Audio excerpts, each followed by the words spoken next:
The left has been telling you for years what you can eat, what you should say, and now how you should feel. Take a listen to Michelle Obama. Yes, I do, because we feel the difference now. Yeah. See, now we're feeling what not having hope feels like. You know, hope is necessary. It's a necessary concept. What else do you have if you don't have hope? Really? This from a woman who in 2008, at 44 years old, said for the first time in her life she was proud of her country when her husband was running for president. And now, 8 years later, you're out of hope, Michelle? You've lived a life few can even imagine, at the citadel of power and prestige in the world. You and your husband, blessed by God and the American people, with a unique and historic opportunity to not only lead America from that shining place on a hill, but impact Americans and give them hope that virtually no others can. And now that you're leaving, hope is gone? Since when does hope rise and fall with you and Barack in the White House? But it doesn't end there. When asked if your husband's administration achieved his promise of hope to Americans, your answer, a resounding yes. Quote, especially in times of crisis and turmoil. Are you kidding?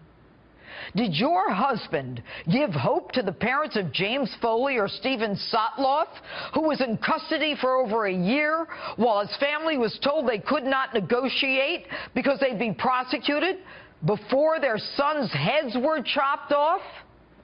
To try to convince America that once you and Barack exit the White House, hope is removed for America is an outrage. And I'll tell you what else is an outrage.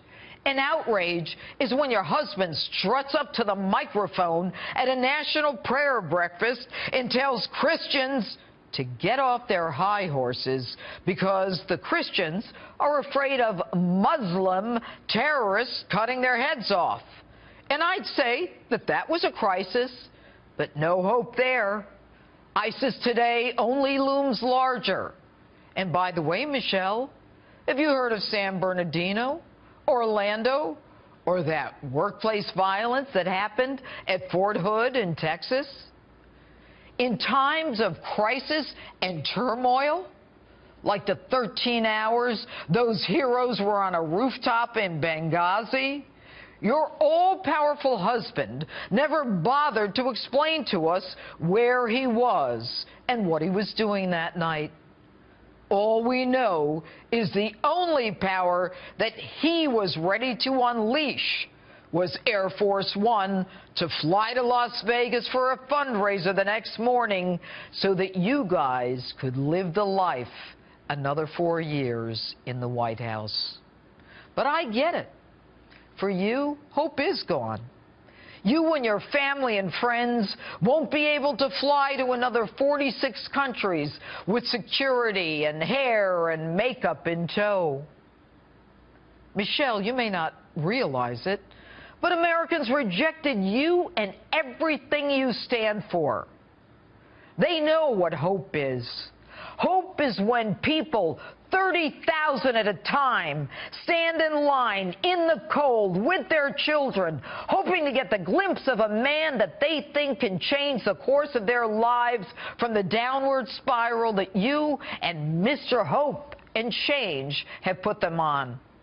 I'll tell you what hope and change is. Hope and change is when people show up 20,000 strong after an election, desperate to see the man who actually brought back jobs, almost 1,000, when your husband said it was impossible to bring them back at Carrier.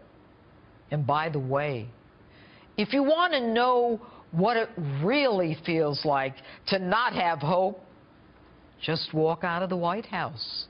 As ordinary Americans, you'll see real fast. Welcome to the America you created, the one with a racial divide, a disrespect of law enforcement and the military, illegals cruising our borders, draining our schools and social services, ISIS and refugees on the rise. No hope? Michelle, I'm surprised at you. What happened to when they go low, we go high?